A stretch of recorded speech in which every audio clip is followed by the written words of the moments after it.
dire wave music.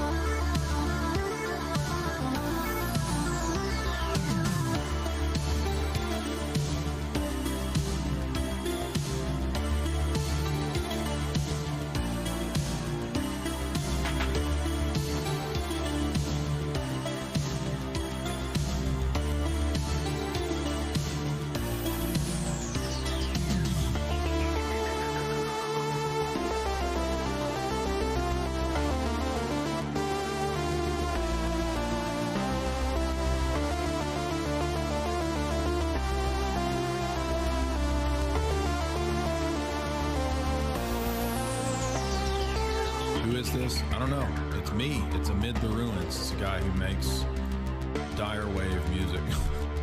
It's Amid the Ruins.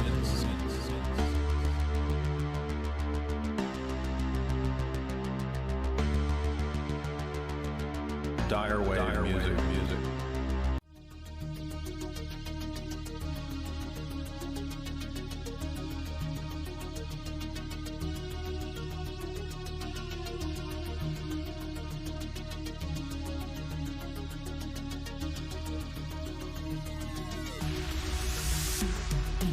What I've talked about in probably 100 articles at Jay's Analysis is the implementation of the AI smart grid and the giant smart cities, which is what IBM talks about publicly building.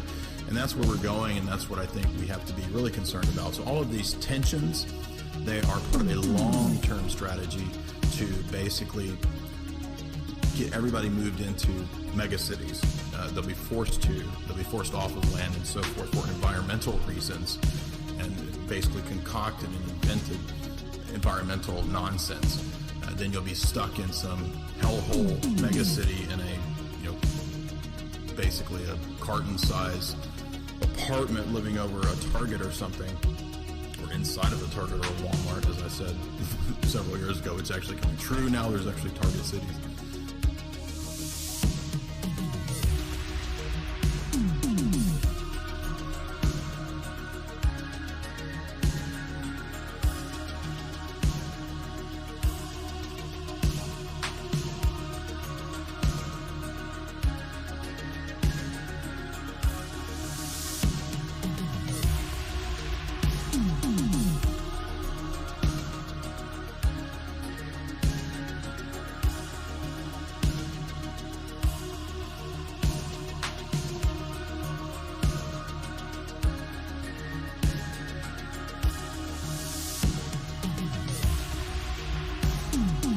This is all part of the long-term globalist strategy. So, but to get there, you've got to have the constant clash, the constant alchemical blending and mixing and smashing together right out of Manichaeanism to produce the convergence, to produce the synthesis. And that's what's crucial in all this, and what is absolutely true from an alchemical, esoteric, philosophical, and geopolitical perspective, the fact that the ruling elite seek to be post-human.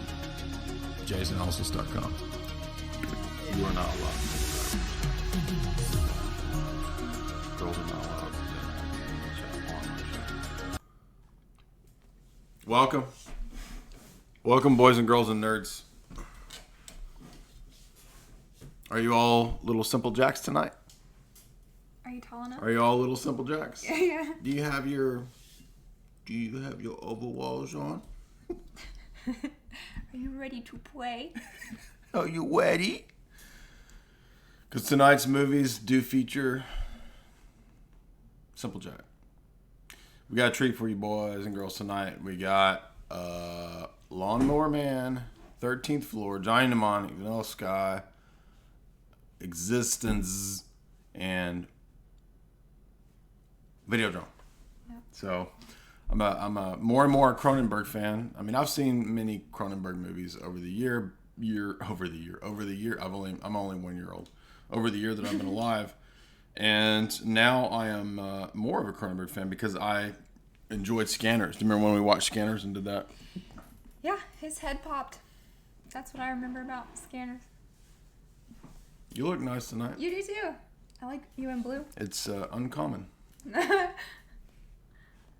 Thank you.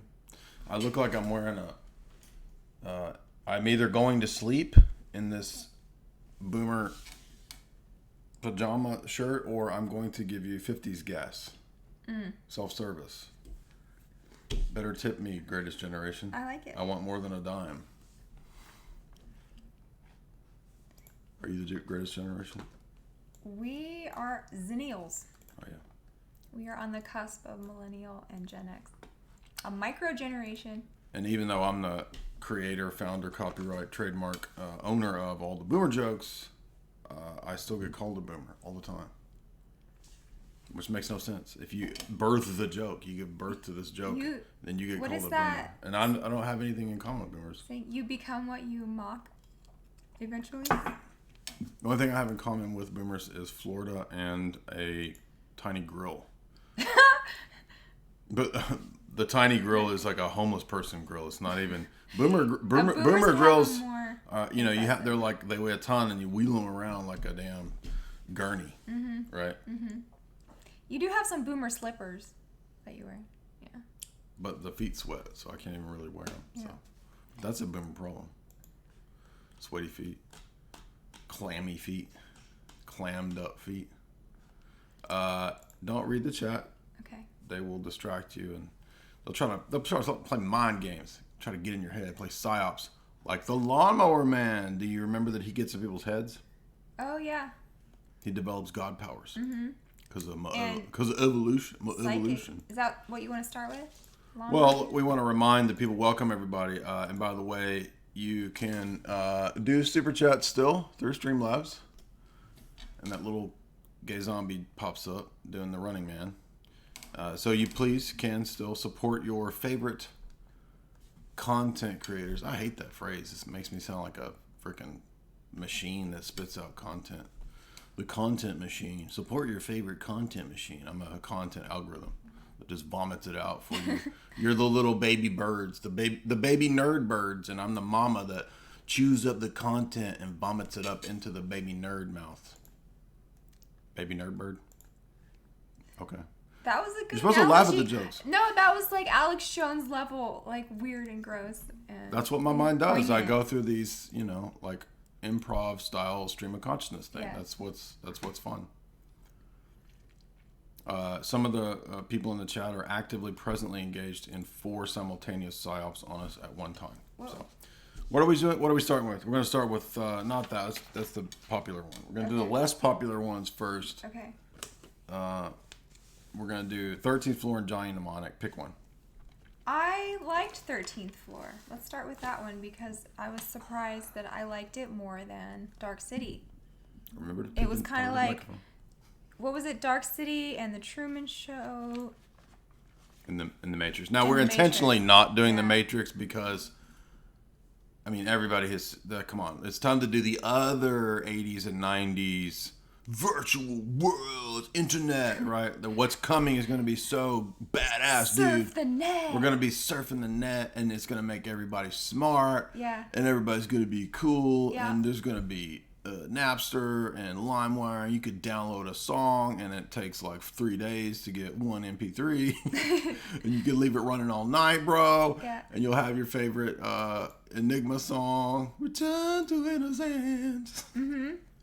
As long as you're willing to let that damn Napster run all night on your 2456K modem, bruh. With your one of these had that's Johnny Mnemonic.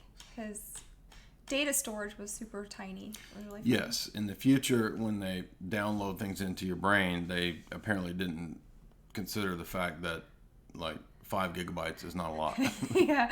Because, or perhaps Keanu really doesn't have a large brain. He only has 80 gigs of memory. I only have 8 gigs. Whoa. Yeah. Are we doing Johnny Mnemonic? No, let's do 34 first. Because I liked it. So the year... But actually the 8 gigabytes is better than what is in Lawnmower Man. Because in Lawnmower Man, Pierce Brosnan thinks 3 megabytes is a lot. Yeah. Hey, go ahead. The year is 2024. In the year 2024. But the movie was made in 1999. So in 1999, they thought in 2024, 4 years from today, that we would have these kinds of technology. Yeah, go lay in a pod and you get to be a god of your own world. Well, it starts out with, I think, therefore I am. So what does that mean to pertain to the movie? Well, the movie's just kind of, I mean, there is a Gnostic-ish theme to the movie, so it's kind of hearkening to the idea that, well, dude, like, what if reality is virtual? Yeah. You know, like, it's all just my mind projecting reality, and we think that computers are, like, going to give us an insight into virtual reality, but, dude, it's telling us that real reality is virtual. It's like, it's simulation theory. Isn't That's that part of the New Age Science Club people? They talk about everything's just a hologram. I was in chess club, dude. I don't know about science club. No, I mean, like, the Gaia spirit. I know, but I'm making Yeah. I was really in chess club, not science club. That's cool. Yeah, but we never played chess. We just went to be in. Oh. We got out of class, and then I stood in the front of chess club for the yearbook picture, and I never played chess once. I like chess. Yeah, man, we was scamming. This movie's based on a book called Simulacrum 3, I guess. Right, now, And we got to go a little faster than this. Okay. But open scene. He's cheating on Matrix wife with Matrix prostitutes. Mm-hmm. Is the guy who made this entire world. Phenomenal cosmic powers. Is that really cheating? I am Is the that really guy- cheating, is though? it? I think so.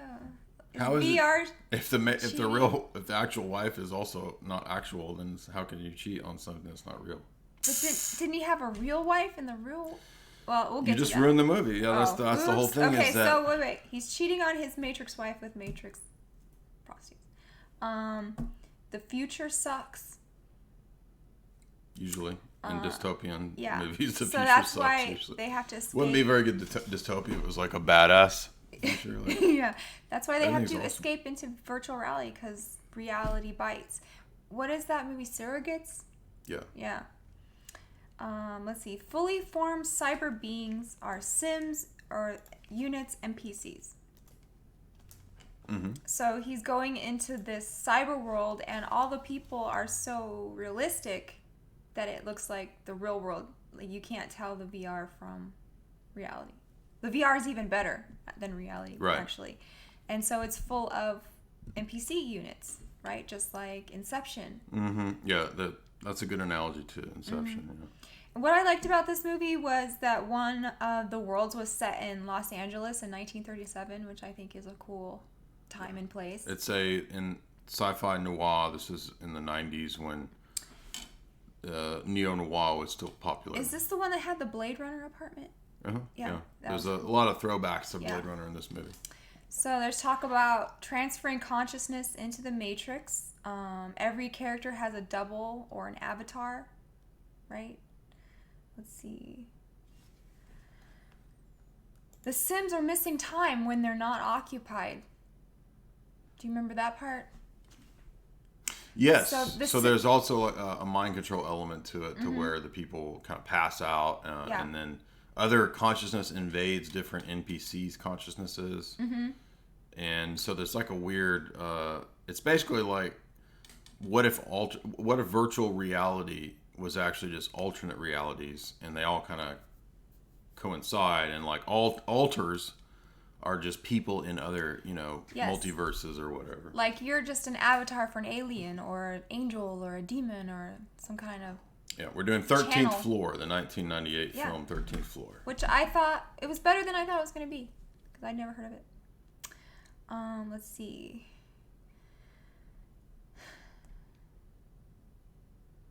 Sims are men. Sims have rights. So there's this discussion in the movie. Seems mean. Sims are men. Cares mean. The vegans. Yeah. The vegans in Australia, they say cares mean. Seems mean. Seems mean too. So there's this question: if a sim has thoughts and feelings and actions and will and agency in a virtual world, does it have rights? Is that going to be something that we have to think about in the future? I mean, they probably will start saying that AI, augmented reality beings somehow have rights, because that would help promote transhumanism and AI and all that. So probably, I mean, it'll all be a bunch of fraud, but there's no limits to the fraudery. Yeah. So one of the reveals in the movie is that it's very much like the Truman Show, or and they have a flat Earth because it's. Yeah, because you come to the end of the 37 LA Hollywood. It just comes to an end, and then it's like polygons and retro synthwave background, basically. Yeah, just unfinished. Like you come to your your retrowave screensaver at the end of LA, bro. yeah. Take the 4 down to the 3, get on the 3, and then go to your retrowave. You take the 405. Screensaver. Right? The Kristen Wiig, the Californians. Go. Remember that? Let's see what else. Retrowave Matrix Inception. That's it. Gnostic Trickster Demiurge. Yeah, so the old guy who's the blind, fumbling creator deity of this Matrix world, he's forgotten and I forget what he is, but he doesn't know what's going on. And once again, it's the Demiurge narrative. And there is an interesting twist in this movie. Spoiler alert: the bad guy is not your typical bad guy. I won't tell you who the bad guy is, but it's not the bad guy that you think. It does go in an interesting direction. I don't know why this movie is bombed by the critics. It's not a bad movie. Maybe people felt it was too similar to The Matrix. It's 1 year, I think, after the first Matrix. It's similar in a lot of ways to The Matrix, but also different in other ways. So it's not a bad movie. So I'm not sure why the critics bombed it. Fans, the audience seems to like it. It's usually about a 70%, 7 out of 10 from the audiences. And then, critics are like, screw this. So what I thought was interesting about this was that the whole virtual world was built around just satisfying your vices, gambling. Well, that's going to be the purpose of all the VR stuff. Yeah. Anyway. Yeah, exactly. So don't harm your body with real vices. Just go into the virtual world and you can gamble and have sex and all that other. And granted, we could have included, Blade Runner, but I mean, I've already done multiple videos on Blade Runner and The Matrix, so we wanted to do the ones that aren't always talked about, right? So, some of these are still fairly, big movies, Vanilla Sky or whatever. And they were fun too. This one was a really fun batch, don't you think? Yeah. Yep. So, spoiler alert. Can we say that? Yeah, go ahead. Yeah, one of the secrets that you find out is that the virtual world is inside the virtual world. So it's like if you had a video game, The Sims, and The Sims made the video game The Sims in their world, that's what. Right? Whoa. Yes. It's very That's deep. some Rogan level shit right there, dude. Shade archetype shadow self. So the bad guy. The good guy's the bad guy. Yeah. In another world. Another reality. His higher self. Yeah, so he's the real demiurge, not the old man. Exactly. Right? That's what you find out. And she's Sophia. Does somebody in here is named Sophia? Probably. Actually, yeah, but if you die in the game, you die in real life. That's in Existenz. Yeah. But in 13th Floor, the 13th floor is that missing dimension. It's another dimension, right? It's that other layer level of existence. And there is a Gnostic mythology to this, because this whole time he's searching for Gretchen Mol, and she ends up being his Sophia principle that heals him or whatever, and things can return to normal. They have a happy ending when they solve the Matrix puzzle. Yeah. Again, I didn't like the year 2424, the real reality. 24 in the movie. I thought it looked kind of cheesy. That's not the real reality. That's at the very end when they're at the beach. The layer, still a layer of the Matrix. Really? Or is he the good consciousness in the regular guy? Yeah, he's the. That's right. Yeah. Okay. Yeah. No.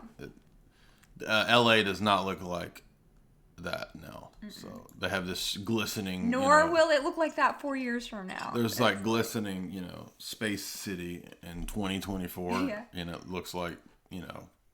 dump like just as much as it did in 1998, 99. All right, what's next? Johnny Mnemonic. Okay. Let's see. What's up, John? Thank you for the super chat. We will get to those in a minute. Johnny Mnemonic, 1995. Whoa. Be excellent. Corporations rule is the first note we got. So everything is ruled. That's the note for every dystopian movie. Yeah. But they also rule, man. Like, they're so cool. Like, you can do cool things with your mind in the computer. Yeah, so the corporations give you in this dystopia. I think this was set in 2021. So that's next year. Yeah, next year. Keanu Reeves will have 80 gigabytes of memory. So a little bit bigger than an iPod first generation. First generation. No, first generation iPod had more than that, didn't it? Okay, the first maybe you're right. The first video remember. generation iPod I had was 60. So Oh, there's a okay. new plague called nerve attenuation syndrome. This is interesting because this movie does have some elements in it that are pretty revelatory.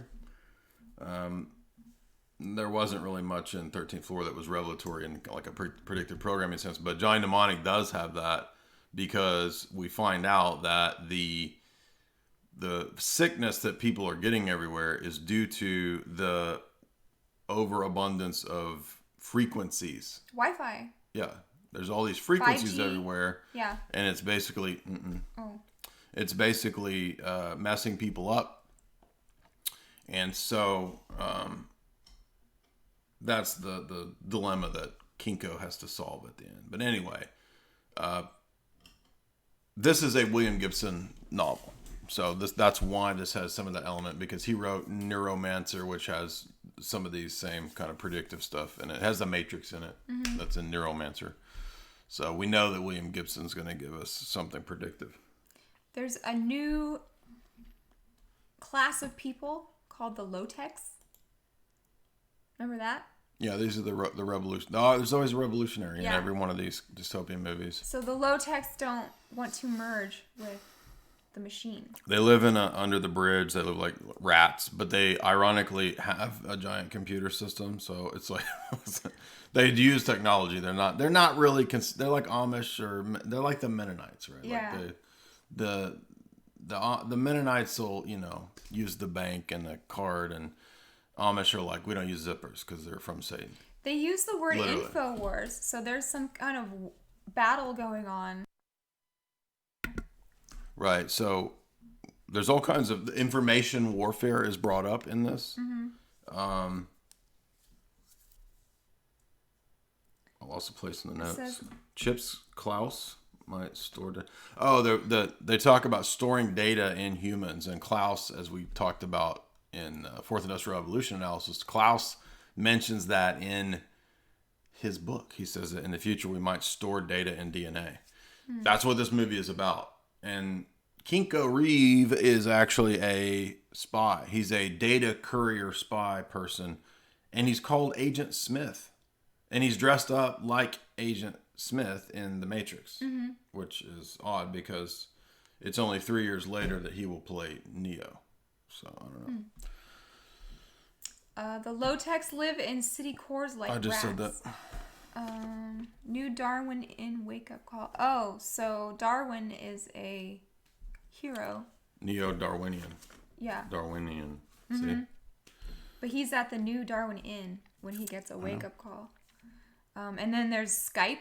Remember? Every future movie has a rudimentary Version of Skype. Yeah, that's Yeah. always. And they act like everybody's going to call everybody for every call on Skype, and nobody does that. No. That's what they got wrong.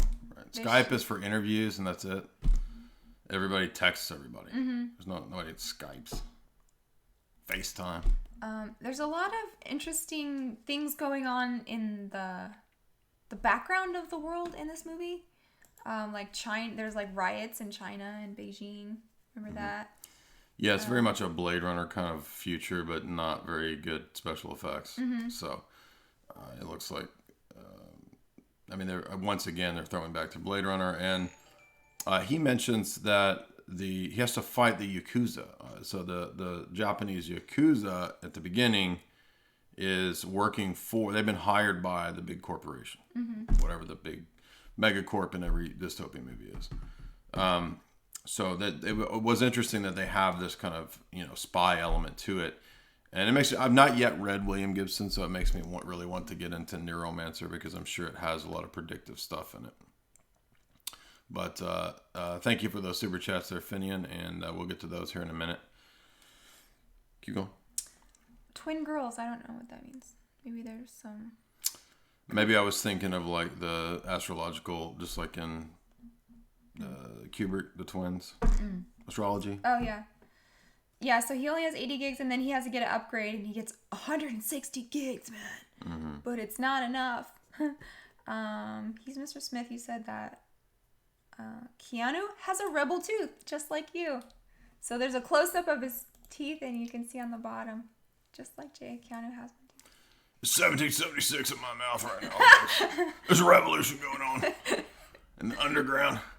The above ground are elite; they're perfect, and in the underground, there's a revolution going on to overthrow the upper class.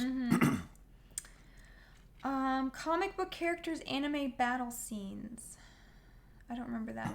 The web surfs you. So yeah, he's got the whole. Was there a scene where it switched to anime? I think that he was watching that. Oh, okay. Well, that's predictive. Yeah. I mean, so they. Because are looking in the future and anime taking over he's everything. Doing the Yakuza thing I know. too. So that's why they have that. So they download all this crap into his head, but he only has dial-up and he can't take it. So he's going to die, man, if he doesn't get this information. So they figured all this amazing stuff out in the future, but they're basically using, like you said, first generation iPod storage level. Yeah. And the upload-download speed is like dial-up level. So it doesn't work too good in Kinko's head. The Free City of Newark is like, can you say those? Yeah. So they have a no technology zone. The rebels low-techs, do. right? Yeah, the low-techs. And it looks like Chaz Chop. Yeah, it's all That's burnt nasty. out. Yeah, it's really bad. And it's run by Ice-T, by the way. Ice-T. Let's see. Because without the internet, we'd all live in boxes like hobos, right? No. That's what they're trying to show. Uh-oh. Like, without technology. But this movie it's against the internet.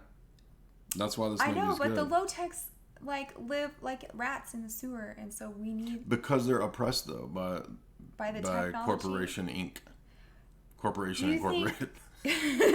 Corporation Inc. always oppressed. That's why they're fighting against it with the dolphin power. Okay. Remember? Yes. We'll get to that. We're not there yet. No. Chaz Chop. Renaissance Goth Apocalypse. Oh yeah, Henry Rollins is in this, by the way. Yeah. As a doctor. And it's so steampunk, like their look and everything. They isn't did it? Well, it was 90s. Remember Tank Girl? What's her face? I know who you're talking about. Yeah. Lori Petty. Lori Petty. Yeah. She went from Point Break to Tank Girl. And then what? And then what? I don't know. That's what I'm saying. She quit. Where'd she go after that? Oh, she quit? No, she was on I quit. Orange is the New Black. Okay. So, let's see. His brain can't hold all the memes and the 90s gifs. Yes. Dancing the Baby worst. GIF basically circuits Kinko's mind. He had to erase his childhood to hold all the data. That was interesting, huh? Dump that recycle bin, dude. We gotta fit some more memes in here. There's a Eye in the Pyramid when he goes online. Yes, so we see Illuminate Confirm does actually show up, and it's an intentional Illuminate Confirm here. So the internet is, Illuminate Confirm, and also in Hackers, when he first hacks at the beginning, they're talking about Illuminate Confirm and the NWO, and you see the All-Seeing Eye. So it is interesting that they have intentionally placed the All-Seeing Eye. Let's see, Pharmacom data in his head. So that's one of the interesting things about this. Is what? Is the pharmaceutical industry is wrapped up in this Yakuza data dump that Keanu has to curry in his DNA, right? Yeah, because they have the cure to NAS, and they want to game the system, get everybody sick, so that you have to get the cure. Well, where have we heard of this before? Yeah. Oh, there's the Church of the Retransfiguration. Remember, like Dolph robot Lundgren. church? It plays.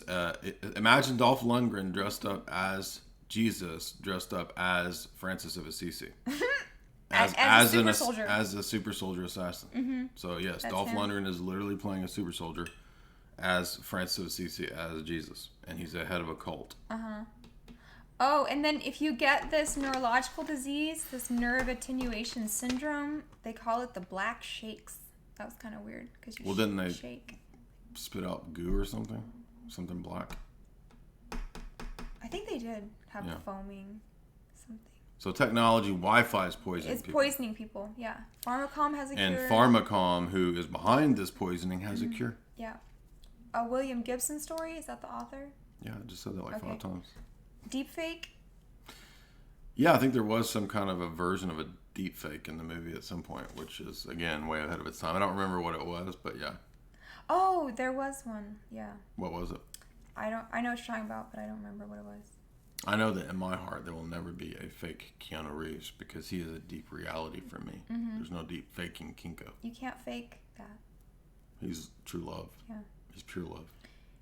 Johnny has a breakdown because he wants his tendies. Luxuries of... Oh, he doesn't want to join the Luddites because he has too much luxury in the virtual reality. His tendies. He wants... Yeah. Kinko has a spurg out because he wants his chicken tendies. Yeah.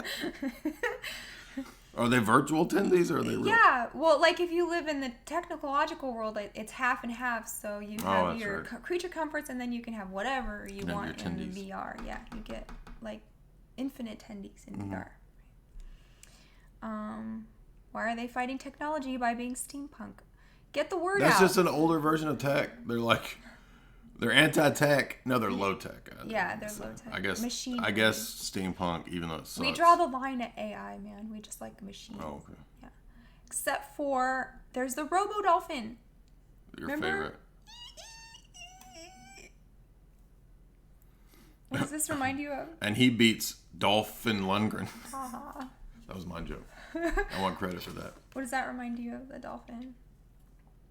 It reminded me of Dolphin Lundgren. What do you mean? No, what you did a show about the book that John C. Oh, it is like John C. Lilly. I was like, why do they put this stupid dolphin in there? And then because the dolphin is working with the low-techs to beat the corporation that has sent Dolphin Lundgren as an assassin. And so the dolphin sends out a signal and it like knocks out Dolph Lundgren. It's because of his, what do you call it? A signal. Echolocation. Yeah. Yeah, his sonar. Yeah, so they hook up a dolphin to the internet and the dolphin has dolphin dial-up. Oh, and his name is Jones. The dolphin's name is Jones. Remember? In the info war. Yeah. It's a Dolphin Jones who's fighting the info war. Amplified sonar kill Dolph. The dolphin can take you into the data. Well, it is a brain interface where that's where Keanu has to jack in, which is all like what you'll see in the Matrix in a couple of years. But when he jacks in, he has to get the dolphin to help guide him into the Matrix. Remember? And it's all like Max Headroom looking Matrix. And but the point is that John C. Lilly was studying dolphins for brain-computer chip interfaces. So that's the only reason I could think of why William Gibson would have. I don't even know if he put this stupid dolphin thing in the book, but when you watch the movie, it's just like, what? And the dolphin can send the signal out of his head. I mean, it's like the dolphin has to open his third eye and he can fight. That's the only way a dolphin could beat Dolphin Lundgren, right? Yep. That's the end. Dolphin dial-up? What is that?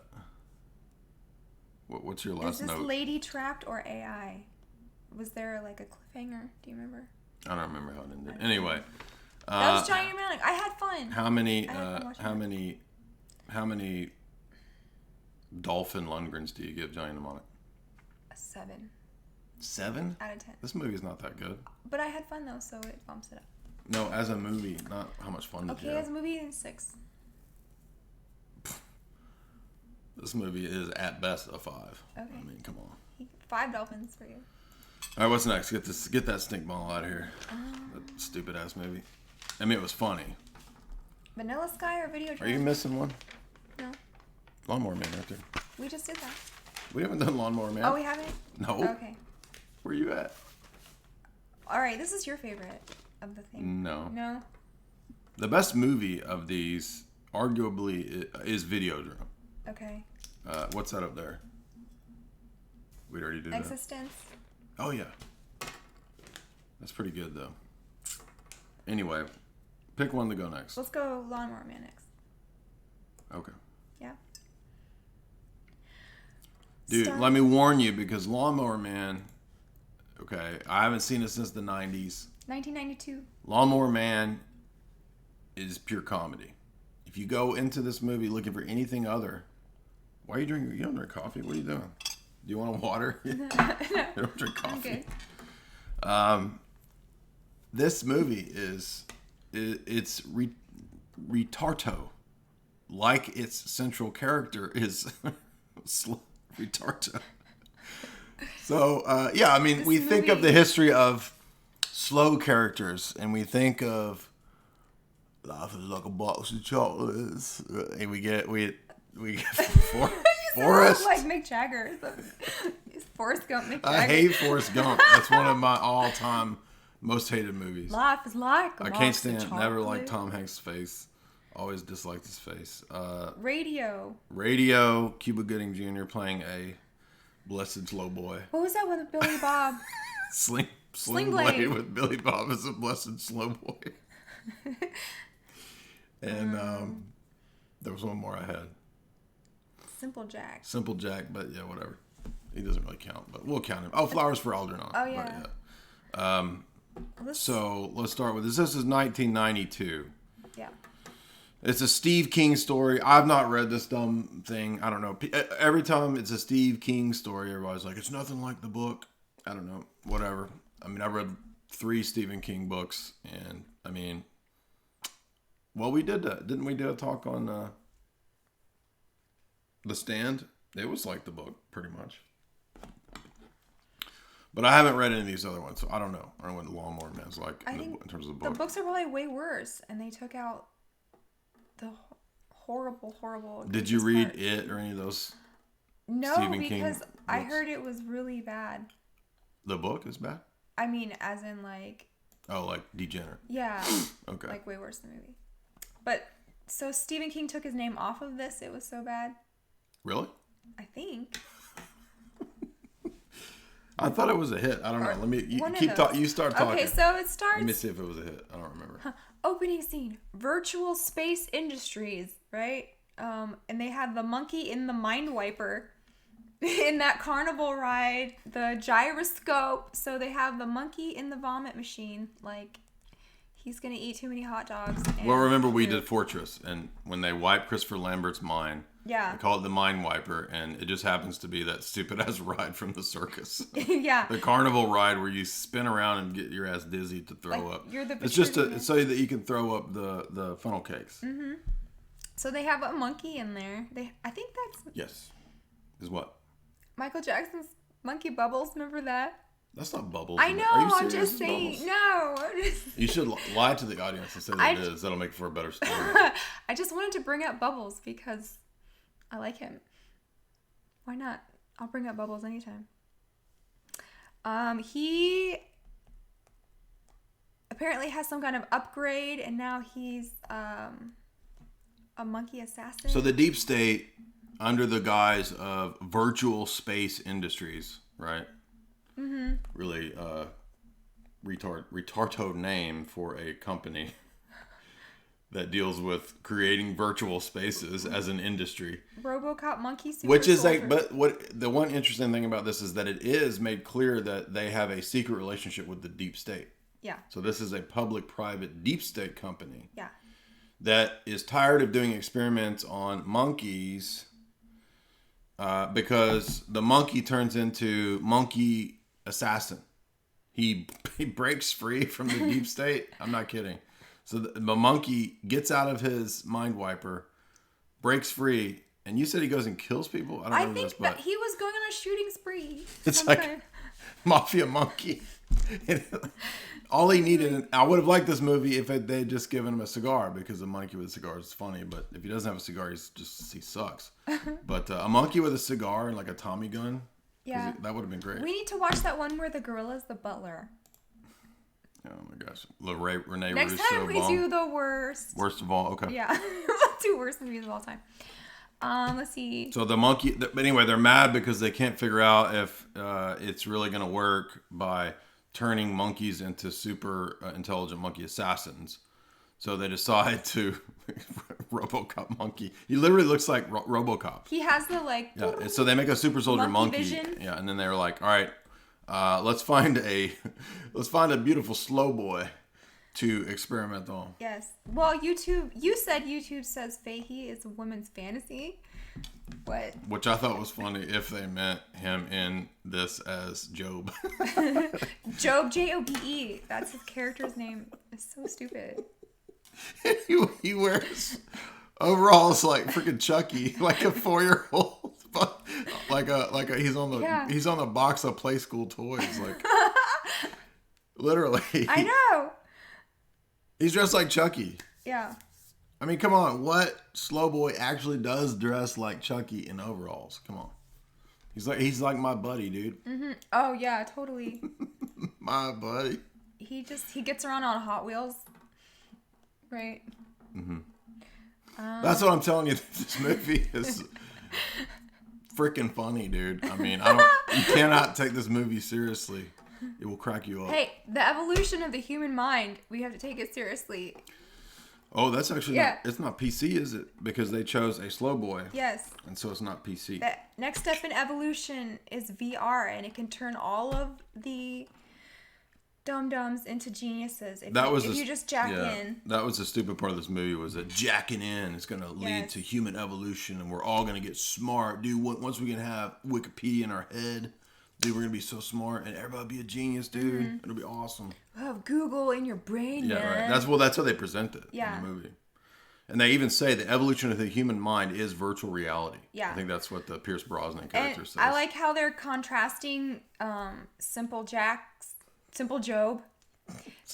They're contrasting Simple Job's religious beliefs while he's in his simple state. Yeah, he's a Christian. Yeah. But he's a Christian who allows his priest to abuse him. Yes, he's raped and pillaged and flagellated by a Roman Catholic priest who's a creeper weirdo, which is an interesting element that he put in there. But so I like how Pierce Brosnan in the beginning, his girlfriend walks out of him because you're skipping. He's using the PR. All that we said all that stuff. No. One thing that's funny about the movie, and you see this in all these dystopian, older 90s, 80s, is that they project it like by 2015, 2020, dude, VR will be everywhere. Dude, it's still not a thing. Mm-hmm. I mean, they keep trying to push VR. And I don't know why. It's still not a thing. I mean, I have not done Oculus or any of this stuff, but they're always wrong about the projections of the year, right? Like, where's the flying car? Nobody's doing VR. It's all lame. It's not cool. Mm-hmm. But in this time period, it was like, dude, wait till the internet's everywhere and everybody's in VR. Yep. And by the way, imagine being James Bond, and to go from being James Bond to experimenting on slow boys. Yeah. I mean, in this dumbass movie, what was Pierce Brosnan thinking? Well, I like how she walks out on his 00 incel because he's on the VR. That's my joke. Too much. 00 incel's my joke, but that's okay. You can have it. We wrote it down as your joke. He is 00 incel. Well, he has this hot wife, and she's like wanting to get frisky, and he's like, I can't right now. I'm in the middle of this. I'm in the middle of the VR. And he's going into the VR, and it's like, and was he trying to have VR relations, coitus? I don't think so, but pixel coitus. They didn't show that. He's just ignoring her for the VR, and she gets fed up. And I'm like, well, that's the only thing that's true about this movie in the future is that all the women are gonna walk out because they're sick of the internet. Well, they do mention the VR coitus at some point. It Yeah. comes up as, oh, wait till everybody can have VR coitus, dude. It's going to be so rad. He takes that widow lady into the VR to do it, remember? Or the lady... The MILF? The MILF, yeah. The MILF that Yeah. Simple Jack puts the moves on? Yeah, yeah.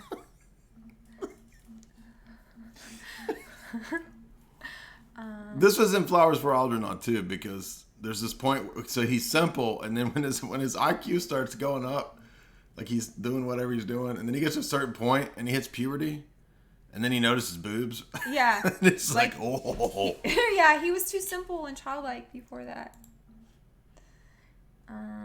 But he's a grown man. I know. It doesn't make any sense. I want net, the worldwide net. What does that mean?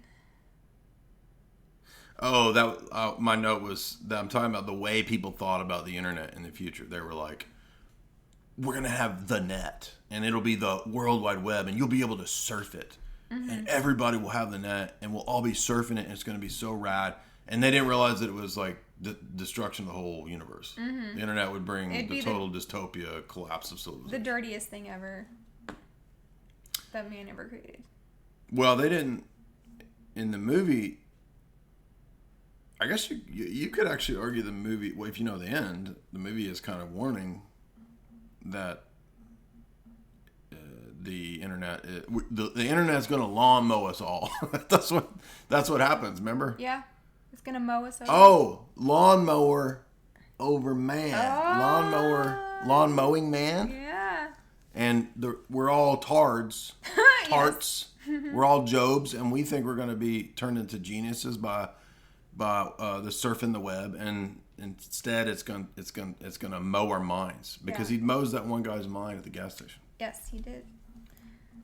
And every man is a god in the virtual world. Right, that's the lure, the trap, the bait. Mm-hmm. Dude, bro, it's gonna be so awesome when you can have sex with dragons in your virtual world, because that's what you've always wanted to do, right? Yeah. Well, that's what all these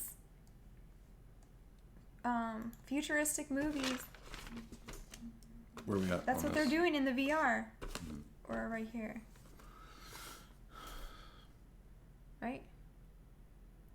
Oh, I did have an instance one time recently where a slow boy was in front of me, and he pulled his pants down, relieved himself, and then pulled them back up, and all within about 5 feet of me in the middle of a giant parking lot with a bunch of people out there.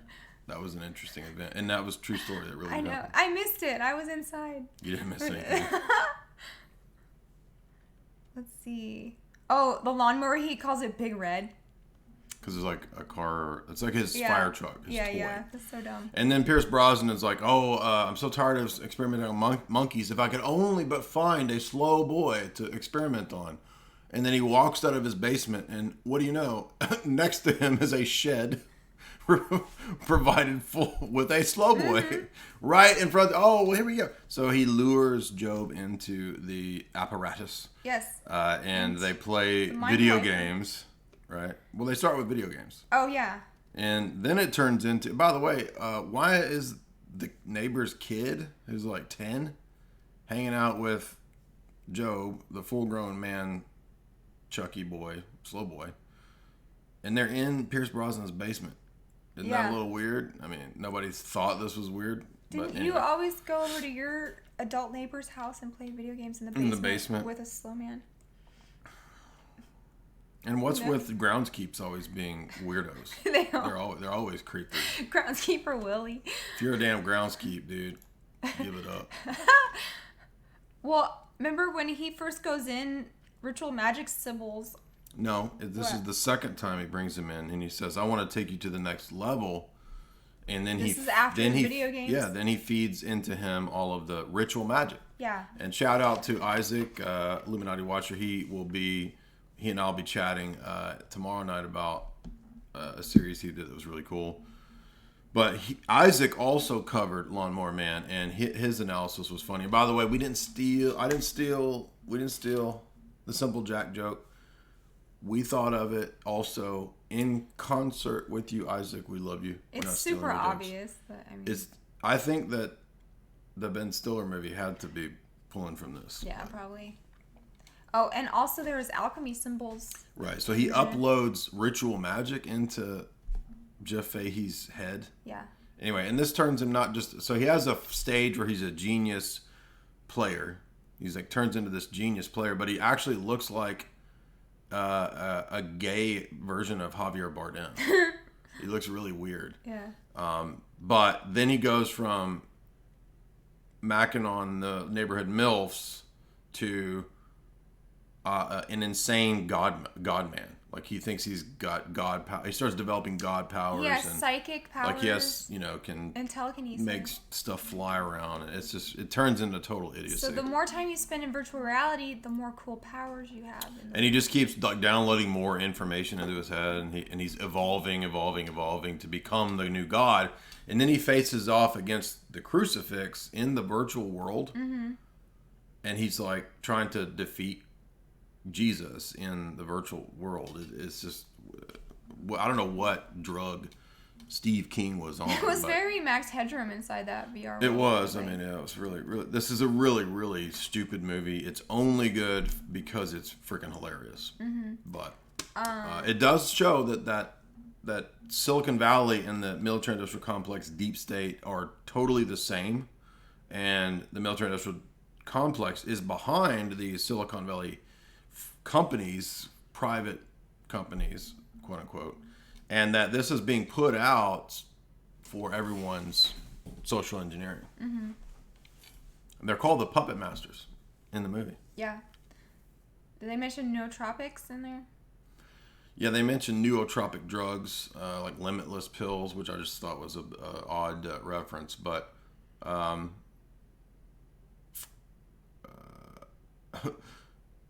I'll give them 1 point for lost, forgotten, archaic 80s terminology that is no longer used or heard. Dudical?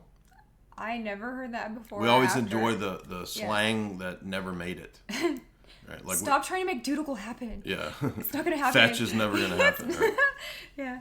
Dudical never happened. Yeah. And then I got a kick out of taking dope. It's a great boomer phrase for the drug. Taking Did they dope. have a Saturn cube for a logo in there? I think they did. They had some kind of weird cube logo for the company that was like a box, and it was very Saturnalian. But, I mean, this has the same Gnostic themes, right? Of like overcoming the demiurge. He goes into the virtual world, and he wants to become God. The whole point is apotheosis. The whole point is transhumanism. That's he wants to upload himself and merge with it. Well, he wants out of the complex's motherboard. He's stuck in the computer motherboard at the military-industrial complex, Silicon Valley companies. He's at Facebook or whatever. He wants out of that. And he's fighting Pierce Brosnan and the kid. That whole scene is hilarious. And then, spoiler alert, I wonder if he got out. And then every phone in the world rings in the last sequence. Oh, yeah. So he got out. To do what? To call everybody? To harass everybody like these damn robocallers? So basically he just turned into like the robocaller that called you. Oh no. I am Jerry Jones. Don't remind me about that. You have a warrant out for your arrest. If you want to hear that story, you have to listen to Boiler Room last week. You must replace the lost Shankara stones within 4 hours, or we will put you in jail. You have been working with Bin Laden.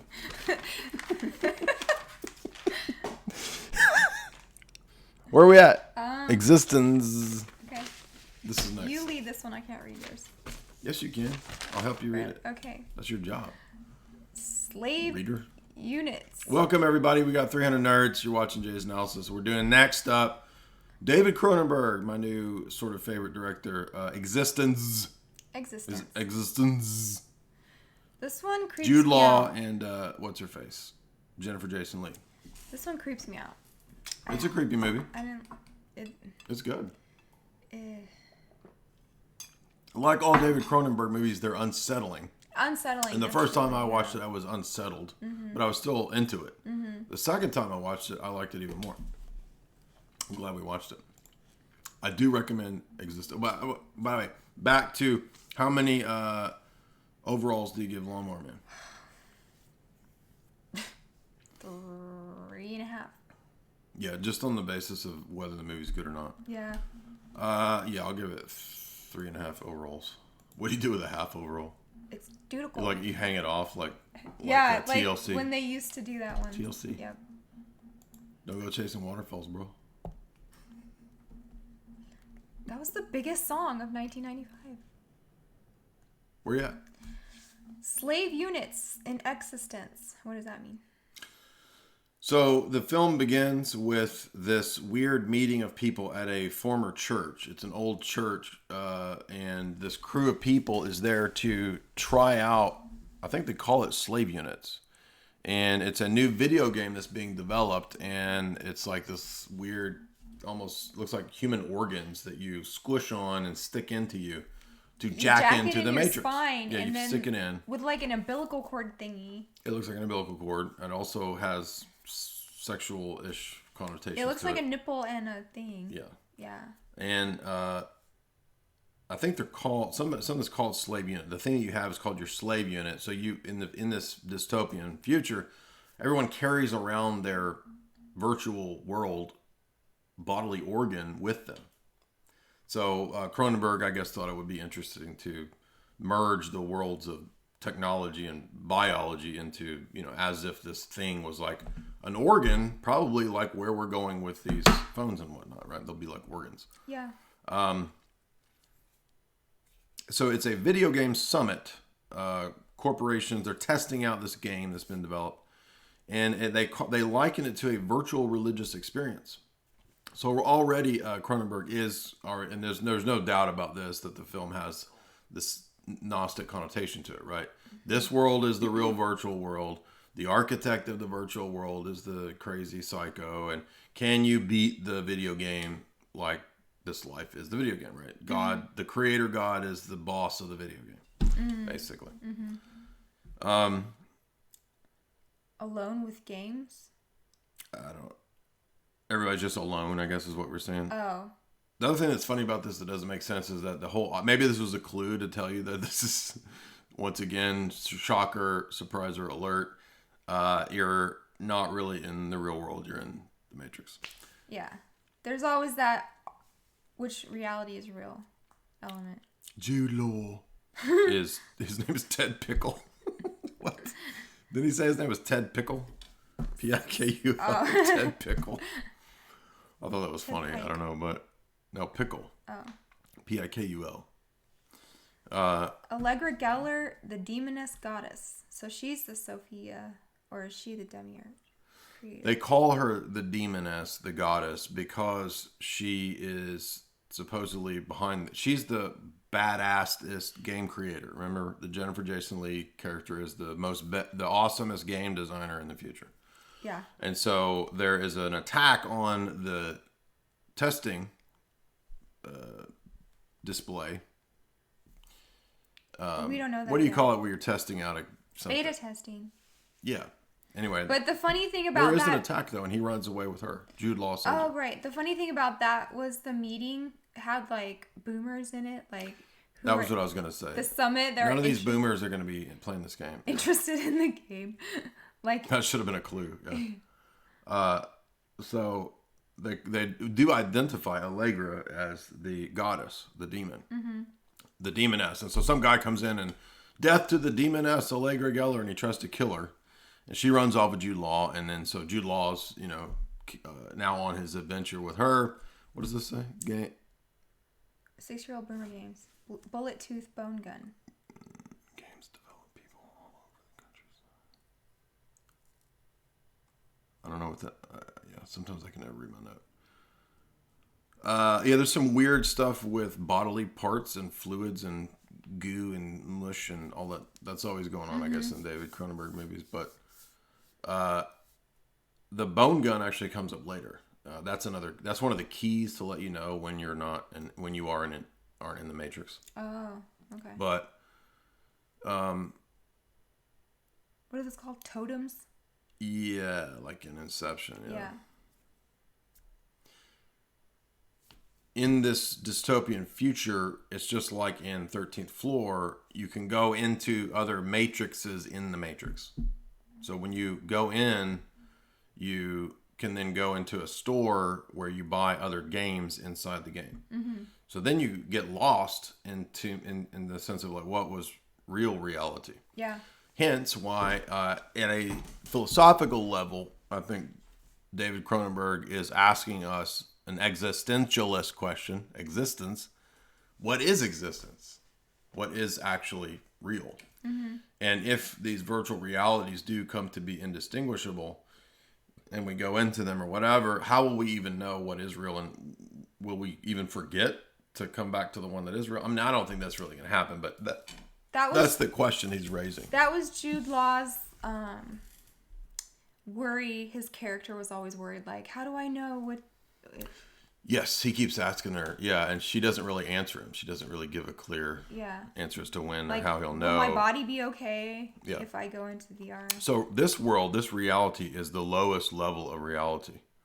There is a great architect, God, that we think is... Well, actually, we do know that it's Allegra. She is the real savior here. GMO bug. Was there something to do with genetically modified organisms? In the VR world, there's weird insects, and so that's another Oh, clue they've genetically modified these weird beings, Yeah. And that's a clue that you're not in the real world. Yeah. Because it's like a bug with like 5 heads and, no physical... What? Only virtual. And then read my notes. Skiing? I don't know. That doesn't make sense. We're going... Whatever. Living biocomputers. Oh, it's presenting humans as if they're living biocomputers.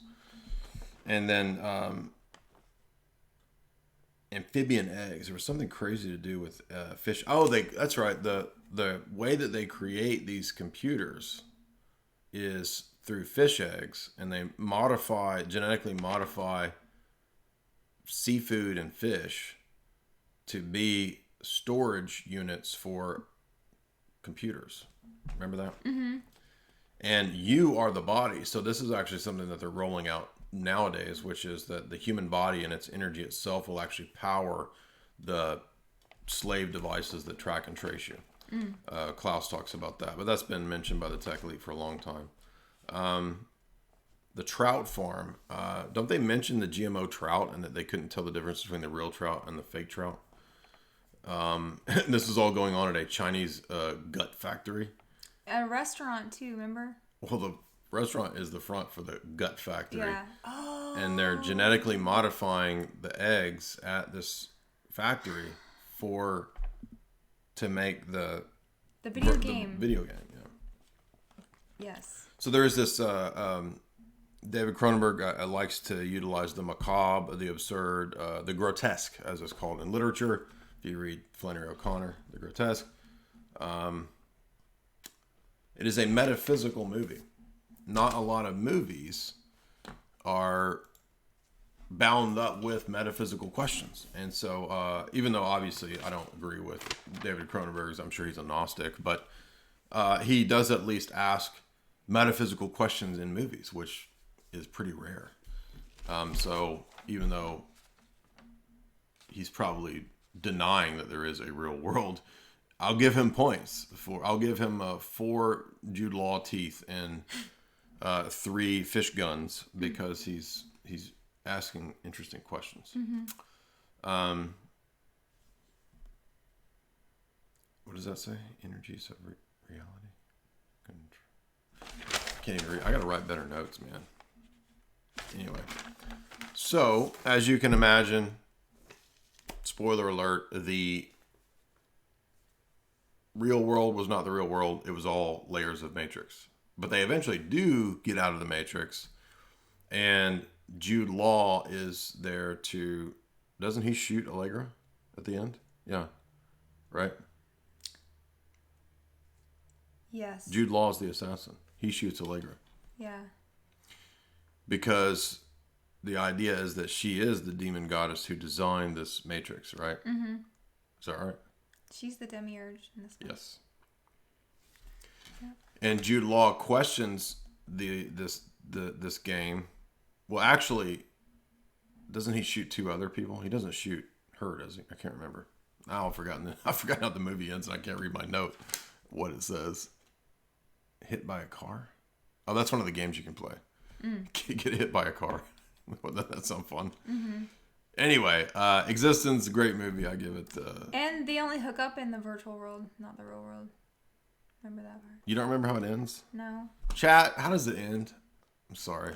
I'm getting tired and my mind is all mush. I did a lot of exercise today, so I don't know I can't hardly talk. We got 2 more. Can we make it through 2 more? If you guys want to support me, feel free. We got a few super chats. I'll read a couple super chats. John for $3. It would be good. Would God be cool with me letting someone use my Amazon Flex account to make deliveries and get paid for the use of my account? I'm not an ethical consultant. I'm not gonna, but I don't think that's a big deal. I don't know, but I don't know. Finian, $5. Go ask Orthodox priest. That's not my job. Would you say Gnosticism is a form of goddess worship because of the Sophia thing? Yes. It has elements of polytheism, yeah. And so absolutely, the goddess definitely plays a huge role in the Gnostic mythos and in all the different systems. Cholo Mexicano for $5. All the Mexicans are considered extinct in futuristic sci-fi movies. Is there a movie explaining why we aren't around anymore? He says, "LOL." Yeah, I've never thought about that. That's a great question. That. It was. Remember that movie Red Dawn with the high school kids? Of course. It was Mexico and Russia and China invading. Well, they invaded through Mexico, and it was like communists from El Salvador. It's not Mexicans. Oh, okay. But man, that's a great question. I've never even thought about it. Isn't Antonio? Oh, he doesn't count because he's from Spain. There's some futuristic movie with Antonio Banderas. Sorry, dude. That's the closest you got is like Antonio Banderas because he's in some B sci-fi movie. So maybe more Mexican authors should write sci-fi. Yeah, there you go, Cholo. Write your sci-fi thing where all the honkies are gone, and it's like Machete, Cheech and Chong, and then that's it. And then you guys have to you guys have to repopulate the earth with the 4 what are they called? The Latina girl, the Cholas. Cholas, yeah. Cholettes. Chola. Oh, Cholo and a Chola? Mm-hmm. Okay. Well, where's Penelope Cruz from? I'm going to get more coffee. From Mexico? No. Oh. She's Spanish, dude. Oh. Gato. We will all be cash. How does she say it? I'll do it for you in a second. You no, really when good. we come to I gotta get when more the coffee. time comes. My mind is mush. Okay. Keep talking to the peoples. All right, we're gonna do Vanilla Sky. You can start it. And these are your notes. I can't read them. Let's see. Scientology. So this probably has a element of the L. Ron Hubbard in it. Remake of a foreign film. Oh yeah, so it was it a Mexican film or a Spanish film? But Penelope Cruz was in both Vanilla Skies. There's the Dakota building that is famous. It uses that building. That you can see that in Rosemary's Baby, and that's the building where John Lennon was shot. Yeah. Was the other Vanilla Sky Mexican? I don't know. I thought it was a Spanish film. Yeah, it was in Spanish. I'm not sure if it was.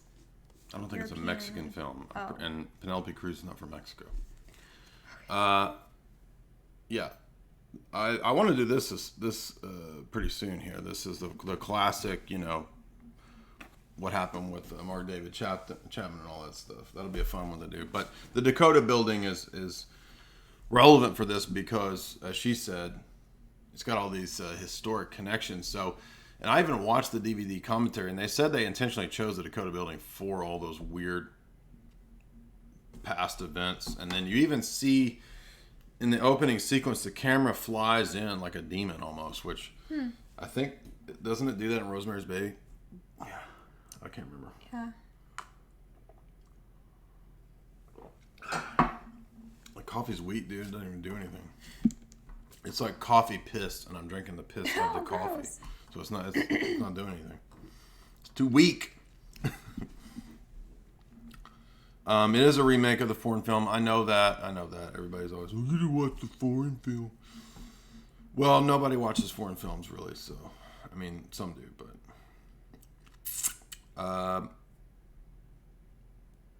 VR simulation.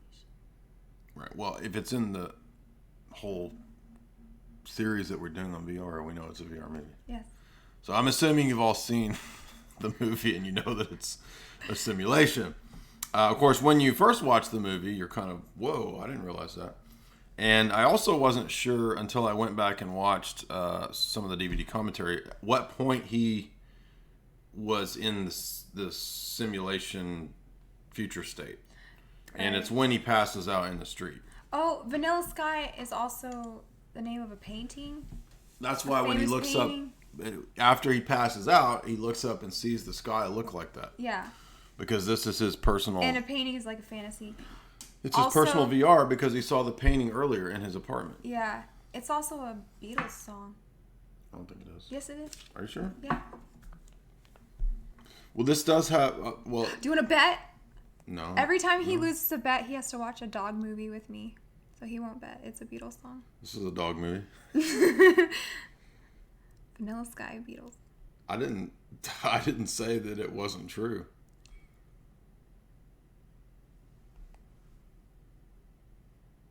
It's Paul McCartney, so I don't know if that counts. That's not Beatles. It is. No, it's not. Paul McCartney is not the Beatles. Paul, don't you know Paul McCartney's not the Beatles? The real Beatles are John Lennon. I think it is a whole Beatles song. It's Paul McCartney. Okay. Don't you know he had his own solo career? Mm-hmm. Anyway, where are we at?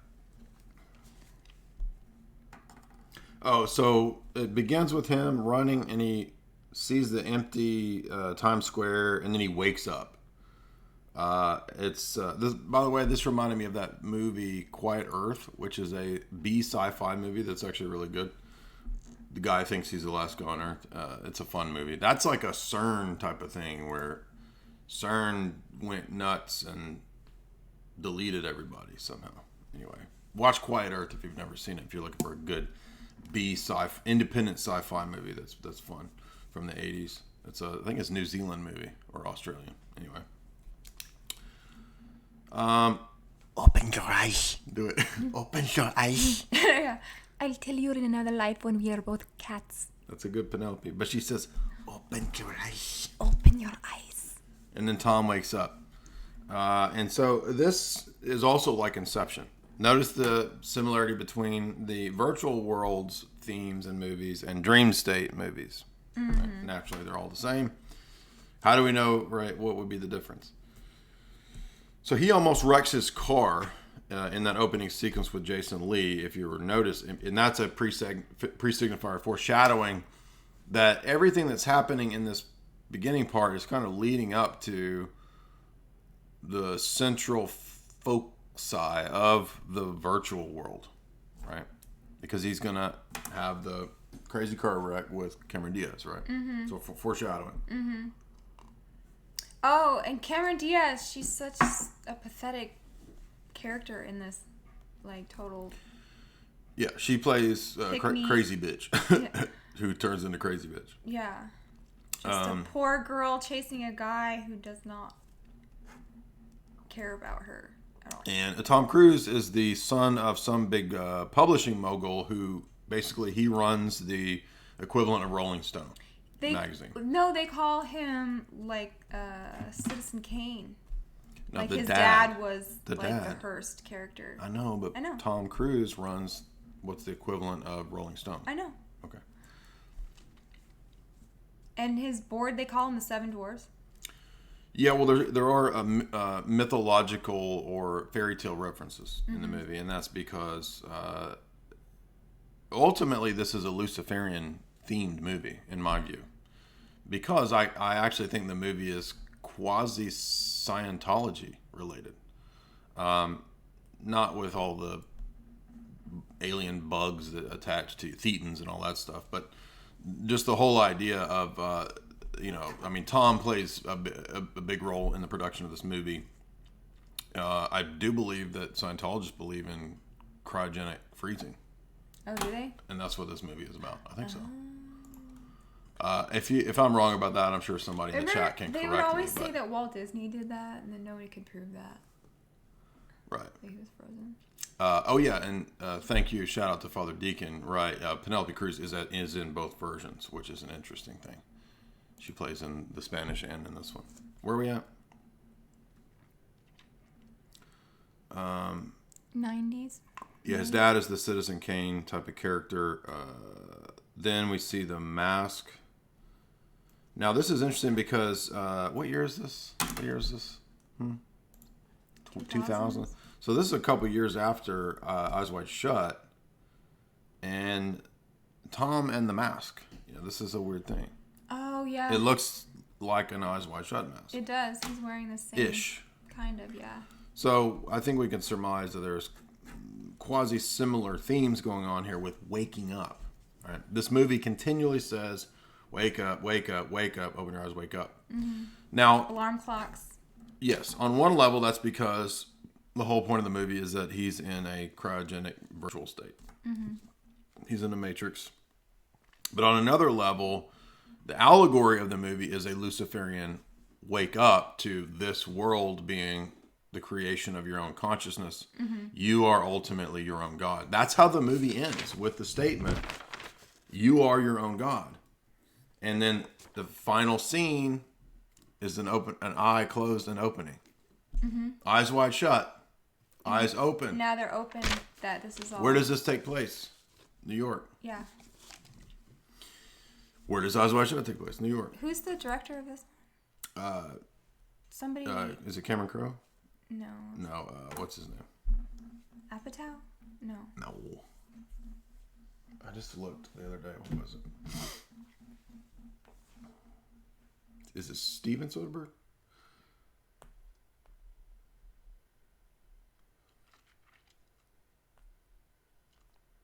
It is Cameron Crowe. Don't ever challenge me. I should have bet. You should have bet. Then I wouldn't have had to watch a damn dog movie. Those stupid farting, barfing dog movies. Where are we at with him? Anyway, so Tom's got the mask. And so the story is told out of chronological order because we see these events and then we flash to him talking to his jail-appointed psychiatrist, Kurt Russell, who is his father figure archetype. Right? Mm-hmm. Remember that? Mm-hmm. Because this is the virtual world and he constructs his father figure archetype from movies that he's watched, mm-hmm. like To Kill a Mockingbird. Mm-hmm. It was Gregory Peck, isn't it? One of those movies we had a note about Carl Jung's shadow self. Like you go into the VR so that you can experience your shadow self. Remember that? I think that was... Was that 13th floor? Yeah, that's in 13th floor, yeah. So the mask obviously has a lot of significance. Go watch my Eyes Wide Shut full documentary, the most popular video on the channel.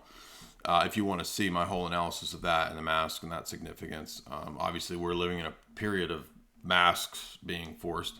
So we know that masks have a lot of meaning and significance. But in this sense, it has to do with alternate or hidden personas or the person behind what appears to be the case. So the subconscious is the real person or the location of the where reality springs forth from our subconscious in the view of like Carl Jung, and this has obviously got Jungian influence. Mm-hmm. Penelope Cruz, by the way, there is they keep referring to the keys of the kingdom. The keys of the kingdom. Now, in one sense, it's the Citizen Kane father character that is absent, right? So absentee father god. Tom Cruise has the keys to the kingdom. There also can be an esoteric significance to this. There's a What? MK Ultra meaning. Right. That's what I'm saying. There is some reference to that. I can't recall what it is off the top of my head, but Penelope Cruz. Well, I mean, you can have the key to opening up the altars, right? Okay. That's the kingdom, the inner kingdom. Penelope Cruz plays a Sophia. She's the Sophia character. She's what he's missing to be complete and to complete his awakening. And her name is Sophia. Right. Yeah. That's on purpose. They have holographic entertainers. Remember that? Yeah. There's hologram Louis Armstrong or whatever it is. They're just like you'll see in Eyes Wide Shut. There's masks when he goes to the girl's apartment. Remember Tom Cruise wandering through the streets, meets some girl, goes into her apartment. Mm-hmm. That's Eyes Wide Shut with Domino. That's here with Penelope, right? He wanders into her apartment with her. She's got masks on her fridge. Domino, masks on her apartment. Mm-hmm. That's intentional. There is, I think, a connection between a loose association with the two movies. If, for anything, Tom Cruise. But obviously the masks play a big role in both films. But Vanilla Sky, we find out, is the painting that he owns, and he shows this off and brags about it to Penelope Cruz, right? Because he's trying to win her over. She's playing a little hard to get, so he's kind of interested in her over Cameron Diaz, who's like the hot blonde, and she's, got all these famous friends, and she's in some kind of alt band that sucks, right? Like a Courtney Love type of character. And Penelope Cruz is just this normal New York girl dancer attending Juilliard or whatever. So he's attracted to that because she's foreign to his whole, kingdom. She's more authentic. Yeah. As a person. He can't. The Cameron Diaz gets on his nerves. Yeah.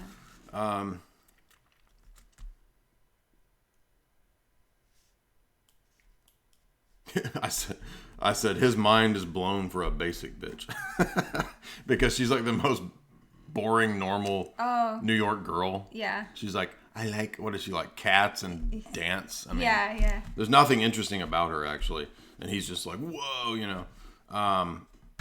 The Kurt Russell archetype, as we said, is like the Jiminy Cricket conscience guide.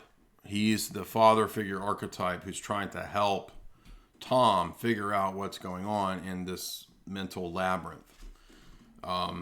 This one, by the way, is the most philosophically deep of the movies, except for maybe Videodrome. Videodrome's pretty philosophically dense, but I think Vanilla Sky is pretty much equal to it. But Kurt Russell tells him time is not our friend, and so he's trying to get him to figure out what's going on before there's some sort of impending doom. Which Tom is blaming himself for all of his problems. He's thinking, I did this. So he's basically created his own little mental prison in the virtual world that he's in. Mm-hmm. But what's fascinating is while he's in there doing these Kurt Russell therapy sessions, he sees that stupid dog on the TV that was cryogenically frozen. What was his name? Benny. And they say that the dog was successfully frozen and unfrozen, right? Like dog sickles work. This is a clue. This is supposed to be a clue to Tom Cruise to tell him what happened. He's trying to remember. Remember when Benny came back and he had no personality? So this is Tom's subconscious in this virtual realm telling him in these clues what's really going on. Mm-hmm. Remember? Mm-hmm. Then we find out, by the way, you're frozen and you're dead, probably, sort of. and you were last alive when you were wandering around the city with Penelope Cruz and you had that mask on, you fell over in the street. That's when you went into a coma. Isn't he in a coma? Remember, he fell into a coma and then they put him in, and he had a clause in his will or something that he would go to this elite cryogenics place. Mm-hmm. Remember? Mm-hmm. Isn't that what it is? Tom Coma? I thought he was in a coma after the accident. Tom Coomer. Coombe Cruise. What? Tom Coombe. Tom Coombe. Yes, that was my joke, by the way. You got that one. What do you mean he was in an accident? He was in an accident before he went into the cryogenic. That's why he chose that. I thought the last. And then he got out, and he had a bad face, and he had a bad date, and that's when he chose to go to the cryo Was it place. suicide? No. It Oh was, yeah, and they told him that they wiped his memory of doing it. Yeah, That's and right. so they're like, we'll start you at the whatever place. Whatever you point want. you want to be We'll started. splice you in, and then so you don't know when he's entered the. Yeah, and the Matrix. power upheavals of the corporation signify the change of power in his life, because the whole message of this movie is that you are your own God, and when you figure out you're your own God, you're no longer bound by your conscience telling you that you have a duty to Sky God or your father, right? Because your father figure is who is your authority. That's the Sky God is your archetype, right? The Father God or whatever that you think you're morally bound to. The whole point of this movie is that you're Luciferianly free from all of these things if you will only wake up. And pay attention to all the synchronicities that are telling you. Yes, that, the synchronicities of life will mystically lead you to your Luciferian awakening. Yes. Let's see. So he's on trial though for what? Beating her up, right? So you don't know if he's lost his mind, right? I mean, because we know the end of the movie, but during the course of the film, you don't know if he's lost his mind, and he keeps seeing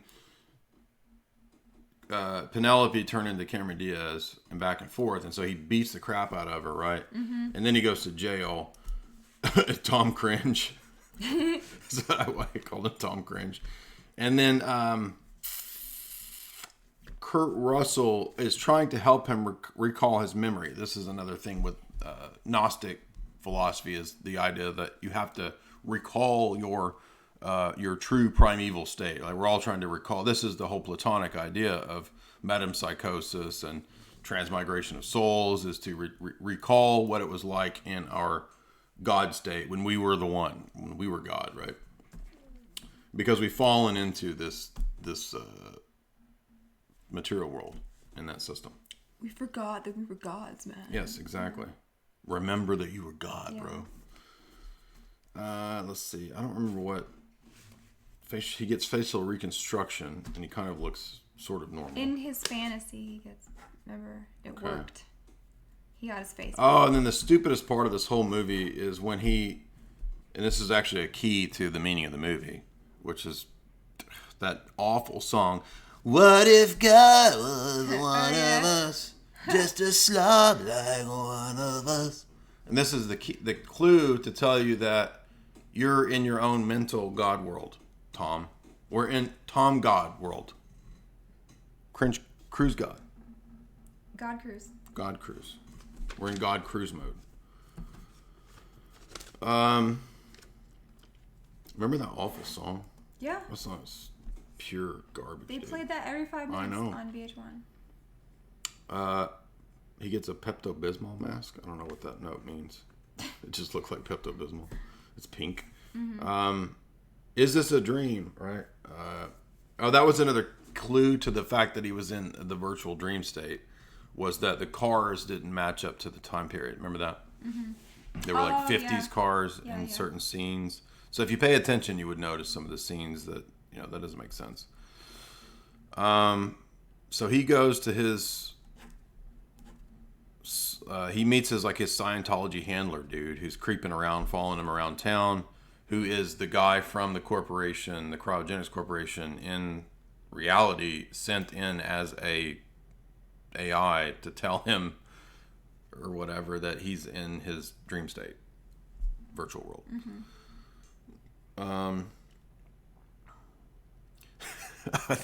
They played a Bowie song and I started ground control to crazy Tom. Get it? Yeah. Because he's going crazy. So Bowie. It's Yeah. not Bowie. That's my David Bowie. Wake up, Tom. And there's also perhaps an MK Ultra Hollywood star meltdown. Remember how sometimes Hollywood, Britney, MK Ultra stars have the meltdown and they go crazy? Yeah. Or they beat up people and they don't know what's going on? Are you talking about Cameron Diaz? Any of them. Yeah. No, I'm talking about the Tom Cruise character having an mental And meltdown. he can't remember. So And he doesn't know what happened. Yeah. Yeah. Yeah. So is there an MK Ultra element to this? Maybe, perhaps. And then the movie goes into the whole solipsism. Reality is just your mind, bro. The dream state blends with reality, so we have surrealism. Eyes Wide Shut. Obviously, we know from Traum Novella, the actual story is a surrealist story. Kubrick says Eyes Wide Shut is full of surrealism. And then Kurt Russell says, you hold the keys to this prison. That's another indicator that the movie is really that Tom has erected his own prison. And he's got to just choose to see himself out of this through the Luciferian keys to the kingdom. Then he sees the redheaded woman who is you'll see her actually on posters in the movie. So there's multiple sequences where this redheaded woman on this poster. And the reason Tom has placed her in his experience is because she's the woman who works at the cryogenics lab. So all of the cryogenics people, virtual world people in the real world are showing up in different places in his virtual world, you see. These are just clues. This is just like Inception. Isn't that Tilda Swinton, too? There's two different ones. Tilda Swinton is in it, but the receptionist girl, who doesn't look like a crazy witch, it just looks like a normal girl, he keeps seeing her. Hollywood mind control. I don't know what that means. He killed Sophia? Does he kill her? Yeah. Remember he strangled her? And that's why he's in the prison with Kurt Russell, because he killed her. Oh, I thought he just beat her up, but he's in there for murder. He tied her up, yeah. Okay. And smothered her with the Oh, remember the cringe lovemaking scene? How bad that was? Coombe Cruise. Tom Coombe. Tom Coombe. Ground control to crazy Tom. That's another thing about all these VR movies is like a bunch of coomers. That's all they do is like get in the VR and... Well, that's what everybody thinks of with virtual reality. Oh, what can I put my pee-pee in? Yeah. That's what's coming next. Ground control to Major Coombe.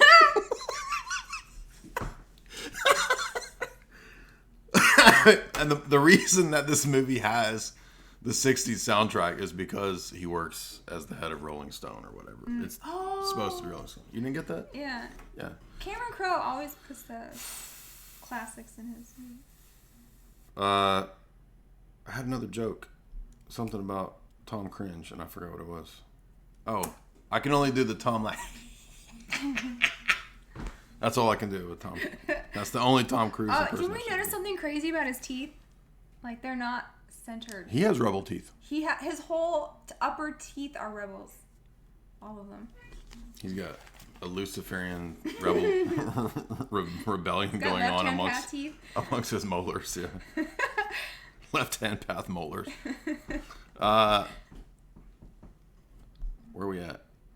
The subconscious is all powerful. Kurt Russell tells him that.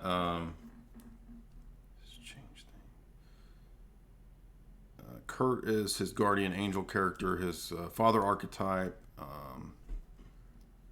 There's an interesting clue. One of the neat parts of the movie is all the clues, right? So if you're paying attention to the clues, you probably have to watch this movie actually a couple times through, or you wouldn't notice this stuff. But there's a guy it's the guy who has the dog that went into the cryogenics state on the TV, and the guy is wearing a T-shirt, and it says something, and then LIE stands out. So it's telling you that it's a lie. The reality that he's in is a lie. Right. Oh, is that the life? Yeah. Yeah. And then the life extension, but their acronym is LIE, lie. Mm-hmm. And then there was something to do with 72 and Kabbalah. What was that? I don't remember. There was something that 72 comes up, but that's an important number in Kabbalism. There's 72 names of God in Kabbalah. Right, but 72 was in the film for some reason, prominently. There was something to do with DNA and life extension. I don't remember this, but what? This is like that TV show that I watched without you. I don't know what that is.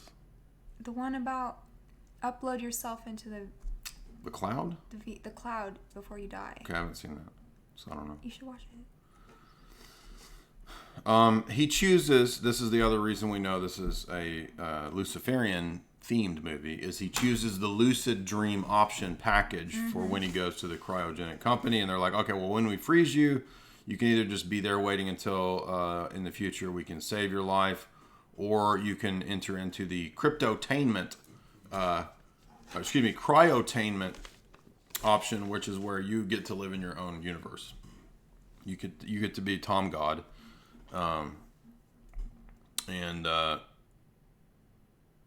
Then a song plays, I have a universe inside of me. And that's another key clue to what's going on here. So he chooses that option. He chose to have his memory wiped, which is interesting because in the MK Ultra programs, they have discussed wiping people's minds. They discuss people with trauma. Soldiers with trauma have undergone testing to have their memories wiped. All this stuff is real. And like eternal sunshine of the spotless mind.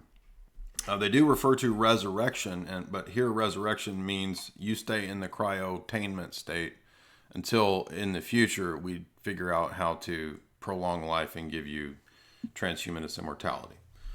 So that's what we find out. That's what's going on. And the final sequence is that, bro, this is a revolution of the mind. It's the final frontier, which is, there's a quote, they say, everybody used to laugh at Jules Verne, but now we have a revolution of the mind, right? So it ends with, I'm picking up good vibrations, right? So the Beach Boys, we all know the Beach Boys is all directly tied into the MK Ultra, Manson, mind control, 60s, counterculture, Crowley stuff. And guess who else is all tied into the 60s counterculture, Manson, Crowley stuff? L. Ron Hubbard. Where does Tom go to church? Where does Tom go to church? Scientology? Yes. So hence the counterculture. This will be relevant for tomorrow's show with Isaac. You guys will want to hear this where we cover Marjorie Cameron. What do they call it? The Oasis Project? Yeah, so basically the Life Extension Company has gone out of business because it's like 500 years in the future. I don't know, something like that. But now it's some other company that owns it. And you are your own God if you want to stay in this world. Your mind is God. And everything in your world is your creation. You just live in your own memory dream state, basically. And so we figure out that he is actually the architect of his own world. And this architect needed its Sophia principle in the alchemical stuff, right? That's always the case. But did he say he wanted to wake up? Isn't that the point? Like they said he was That's why everything was going wrong. Why? Because his subconscious wanted to wake up. Yeah, but Tom had chosen the option that to wake up he had to face his fear, which was to jump off the building. Yes. That was the key to Tom to wake up. Yeah. So, and he chooses to jump. Yeah. Right? Yeah. Does he wake up? That's That's the last sequence is his eye opening. Yeah. Yeah. Okay.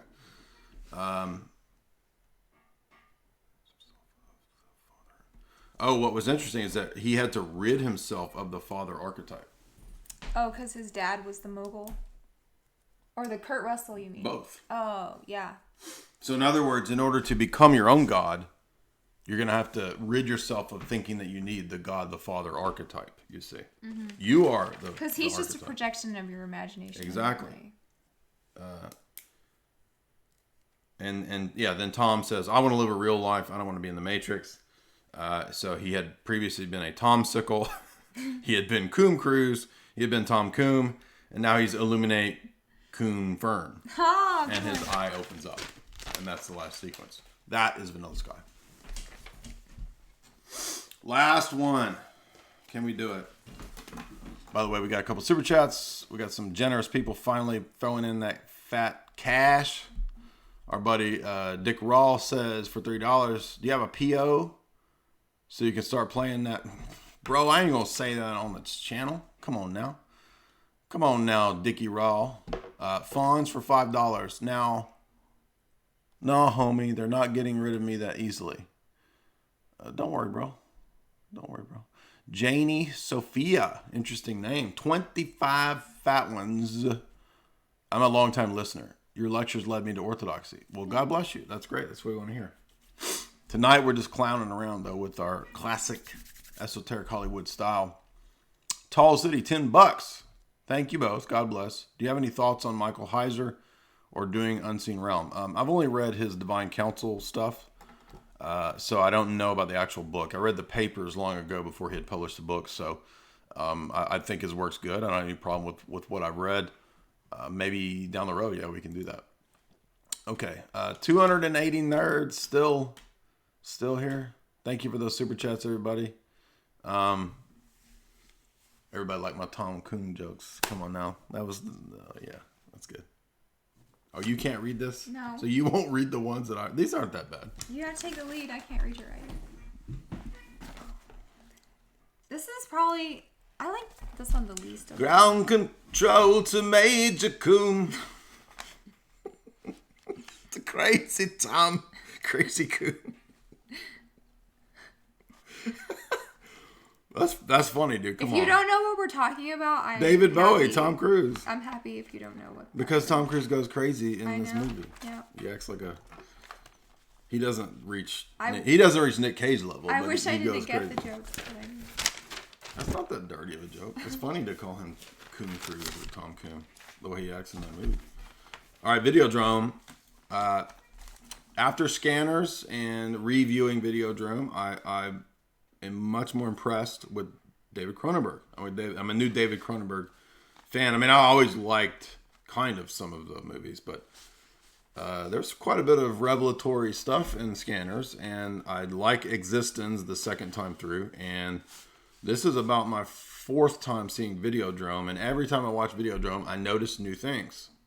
And once I noticed the MK Ultra assassin stuff in Videodrome, which I never noticed before, now I really like David Cronenberg. I think he's pretty badass. He's almost like a weirder, gooier John Carpenter. Yeah, or like Peter Jackson, his stuff. Have you seen, not his Lord of the Rings stuff? I've seen the horror movies, yeah. But his other stuff is pretty weird and gooey like that. Yeah, but there's just like a certain feel to the David Cronenberg movies. They all have it. Mm-hmm. He's kind of like David Lynch. He's got his own style. Yeah. You know, John Carpenter has his own style. Anyway, so we see at the beginning a James Woods working at a sleazy TV channel called Civic TV. It's a small cable access type of channel.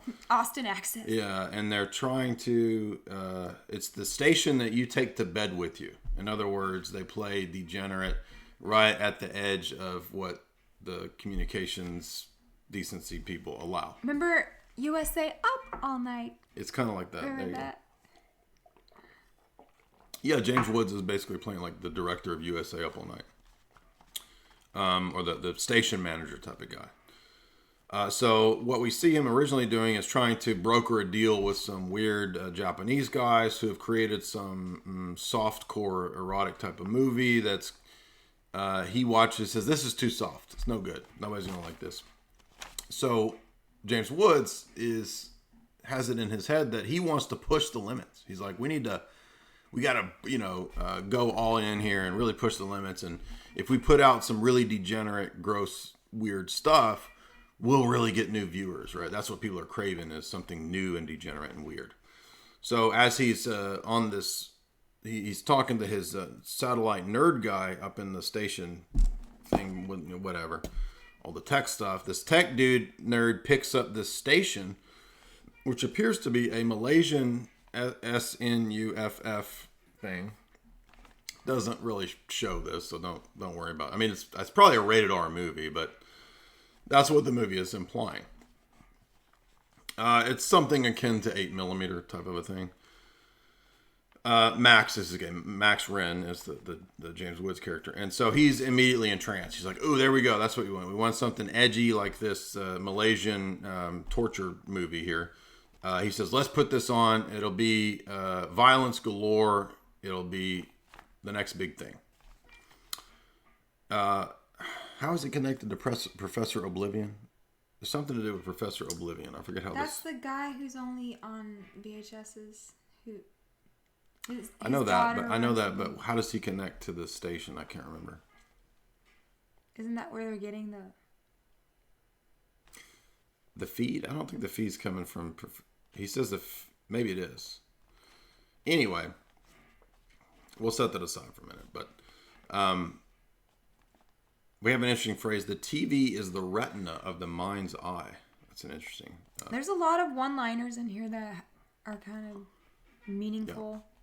Yeah. So I think he does track down some association between this weird signal that's being sent out and this Professor Oblivion, like O dash, like he's Irish or something, right? Mm-hmm. And then he goes to meet with Professor Oblivion, and he's lives atop a homeless shelter. He's got this weird palatial condo over this homeless shelter, and all the homeless people have TVs. There's cubicles with TVs, and we find out he's experimenting on all the homeless people. That's their therapy. He thinks they don't fit into society because they haven't had enough. So they have to be socialized through TV to heal them. So Professor Oblivion supposedly says TV can save society. And so James Woods like, all right, well, I got to meet this guy. This sounds crazy. So he goes and he can't meet with him because he's only on TV. So he's meta TV. You remember that part? Oh, yeah, because he goes on that talk show. Mm-hmm. But when he goes on the talk show, they have to wheel out a TV to be his character on the talk show. Mm-hmm. So there's meta-level metaphysics questions that, as we saw, in Existenz, David Cronenberg is asking this kind of question, right? Mm-hmm. All of these have a kind of inceptional theme. Yes, exactly. He talks about the cathode ray tube. We know that has a Golden Dawn esoteric origin, right? The Crookes tube. The Crookes tube. Yeah. Max says, I want shows or a streaming network that's no plot, just moaning. And by that, he means torture and murder. Mm-hmm. So he meets up with a chick who becomes his new girlfriend, Debbie Harry, Blondie. And by the way, if you didn't notice, Blondie was hanging out with, I think, Marina Abramovich, which is interesting. Mm-hmm. Well, it turns out Debbie Harry, who's supposedly the moral psychiatric character, she's a psychologist or something like this. So she turns out to really enjoy the BD, creepy bondage stuff, right? So she likes this kind of stuff. The more that James Woods is watching this kind of stuff to try to find these creepy TV shows, the more he's into it, just like the Nick Cage character in 8mm, right? So it's almost like the Debbie Harry, she's leading him down into more and more of this degeneracy. And she's like, ooh, let's make out and do this, right? And then it's even to the point where they're like drinking blood, right? Or tasting it, I should say. This is the idea of the theater of brutality, that the toxic media would have the power and the ability to brutalize the public. The degradation of the flesh. Mm-hmm. That's the whole point of this movie. So there's a Gnostic component, which is the hatred of the flesh, which underlies this movie. Now, what's interesting is that James Woods keeps insisting that there's a race to the degeneracy, and it calls to mind like the old Faces of Death, Mondo video type stuff here. Let's see. I covered this part. Oh, when he's in Professor Oblivion's office, it's all religious iconography. There's icons. I think there's an icon. There's a Shiva, the destroyer there. So he represents like the far off father figure. They call him the Father God. He's Father Oblivion. And he runs this weird mission, right? Which is this mind control place. He says the difference between you and Videodrome is that Videodrome has a philosophy. This is what he tells Max Wren, the Oblivion character, who we never see Oblivion. And James Woods he's obsessed with this by now. He's like, look, I got to get access to this signal, to this show, to this station. He says, I can't figure it out. What do you mean it has a philosophy? And he says that the philosophy of Videodrome is that TV becomes reality. The more Max stays in Videodrome, meaning his obsession with it, watching it over and over and over, and getting access to these tapes, the more it starts to rewire his brain and he starts seeing things. It actually changes his perception of reality. So this is all an allegory for mass media, for TV. I mean, David Cronenberg is correct in this. He's telling us correctly what's actually going on. And what starts to happen is that the VHS and the TV world starts to come alive. And there's even a statement made at one point that TV is there. I think it's the deep state guys. You remember when the guys from the secret government show up? Mm-hmm. And they're like, the battle for the mind of North America is being fought in the television. In the Videodrome. In the Videodrome. Yeah. So TV is intended to become reality in the simulacrum. Your reality is half simulation. And this is what Oblivion eventually tells Max Wren. He says, the vision that you're watching, the frequencies and the screens, he says they're causing tumors in your head. Right. Then he says the tumor is alive. The tumor is Videodrome. And it's a virus in your mind. It's just like Johnny Mnemonic that the technology is making them ill. Right? And then, this is when it gets really crazy. The deep state men in black operators who come to Max Wren, they say, guess what, Max? You're Videodrome's first victim. We chose you to be the scientific mind control experiment to see what we could do with programming you through the Videodrome. Mm-hmm. He says, all of it. Your tech nerd guy, he works for us, basically the NSA. And he says, not only that, we're going to program you to see what we can and can't do with this. And surprise, shocker, they program him to be an MK Ultra assassin, a killer. He says, Max Wren, the James Wood character, says, he finally realizes what's going on. He says, I was Videodrome's first victim. No. I'm sorry, Professor Oblivion, is who says I'm Videodrome's first victim, because he ends up dead and you find out there is no Professor Oblivion. There's just tapes of this guy. Mm-hmm. The virtual world starts becoming real and starts seeping into the mind of James Woods. The point of all this is that the mind itself, the TV is a mind virus. It's all about signals warfare, signals research, signals intelligence. The signals cause the brain tumor and the hallucinations. Dr. Oblivion is the first vlogger, which is interesting.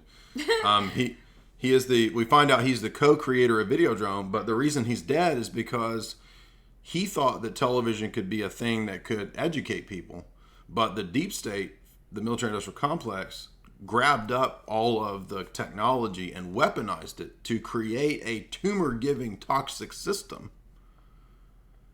And the tumor is a new organ that's developing. Remember the weird organs in Existenz, right? Cronenberg has a thing for organs. What does that say? Something, doses of signal. Greater and greater doses of the signal will create the tumors in the mind of the public. And then through the signal that's sent out, I think they live. Remember the signal that's being sent out? They can alter everyone's perception. So the purpose of the gun and him putting the gun in his stomach and all this pulling it out, this is because he's being programmed for a cathode ray mission. Right, so the cathode ray mission is where he goes to meet Professor Oblivion, where they're experimenting on the hobos. But he's also being programmed for a cathode ray mission. He's meaning on a cathode ray mission. Yes, yeah. To go do a mass bang bang event. So that's the crazy part of this, is that he is told that he has to, by the deep state people through the signals, he has to go and shoot up, do a bang bang at his TV station. And then, crazy part, we find out that the cover front company behind all this is called Spectacular Optical, and they are a lens development company that also creates lenses for the deep state and missile guidance services for NATO. Mm-hmm. So it's a defense contractor company that makes refracted lenses that's engaged in psychological warfare to test to see if TV screens and lenses can send a signal to program the public. And it just so happens that James Woods is the test subject for the assassination program. So he becomes a mind-controlled assassin. It took me like 4 times of watching this movie to figure that out, because it's a really weird, surrealist movie. But once now it's like, oh, that's totally what this. That's why they mentioned him working for NATO. Just like all the other ones in this batch is like confabulation of reality and fantasy. But they make it very clear that he is sent on a assassination program mission. Yeah. Because eventually the girl says she has the key phrase. What does she say? She says, "You are the weapon. You've received your killer programming." Mm-hmm. And so he's just a patsy. Mm-hmm. He's just a patsy for this test. Anyway, I don't want to get ahead of myself because this is crazy. He dissociates. He kills an old woman, I think, at some point, but he's starting to not be able to realize what's real. He doesn't even know if he has a body, so he's got alters. He's dissociating. He becomes one with his weapon. Because he is a weapon now. Yeah, he's a weapon. The guy that the nerd at his the nerdy tech guy turns out to be an NSA deep state guy. He's a plant that was put there by the military industrial complex company. He tells James Woods, he says, the whole point of this was to expose you to the signal, to Videodrome, to get you involved. And he's like, James Woods like, so you've never seen it? He's like, why would I watch any of that stuff? He's like, it's degenerate. It just destroys you. So the deep state people don't watch it. Then they put a virtual reality apparatus on James Woods, and he has to sit there and get programmed to another even greater level by this VR apparatus. And this is what programs him to go do the assassination. That was weird because after he put the apparatus on, they never showed him take it off. So anything after that could have been deeper into the... That's a good point, yeah. Anyway, but he is the patsy, though. I think we're supposed to think that he really is doing a killing, though. Mm-hmm. Because he becomes a killing machine. He goes and does his assassination thing. And she says they can play you now. The girl, that woman that he saw originally. Videodrome is death. And he says, you are death. You are the program. The program. Programming, TV programming. You are the program. The cassette is the program. You become one with the net in the other ones. You're one with the Videodrome. And then we have these weird phrases where he says, I am the video cassette made flesh. I am the video word made flesh. So it's like the new God, basically. Then he decides that he's had enough of this stuff and Videodrome must be destroyed. He starts chanting, death the Videodrome, long live the new flesh. So he ends up killing his nerd handler. And then he goes to the conference where there's the deep state handler guy who works at Spectacular Optical is showing off the new line of lenses for glasses. There we see a lot of all-seeing eye imagery. That's their purpose. And they call it the Medici line. That's interesting. Black nobility, right? This is the time period when optics was beginning to become a science. Medici is Venice, which is masks, too. Yeah, but there's not really any mask in this movie except that... They were in the other movies. There's a giant quote of Lorenzo de Medici, the love of the eye, the soul, etc. Something about the Sistine Chapel comes up. Renaissance optics science is what this is referring to. We must undergo a total transformation. Kill the old flesh to become the new flesh. Don't be afraid to let the body die. And then we see James Woods apparently die. So my reading of this is that it's like an MK Delta assassination programming. He goes to kill himself after he's done his job of assassinating. So he assassinates whom he's supposed to assassinate. And then he goes and he's run out of the city and he's living in this little shack and he sees a TV and the TV says, it's time for you to ascend to the next phase. Go ahead and get rid of your flesh. is this just his suicide programming as an assassin? What do you think? Yeah, I think that was my second time watching it.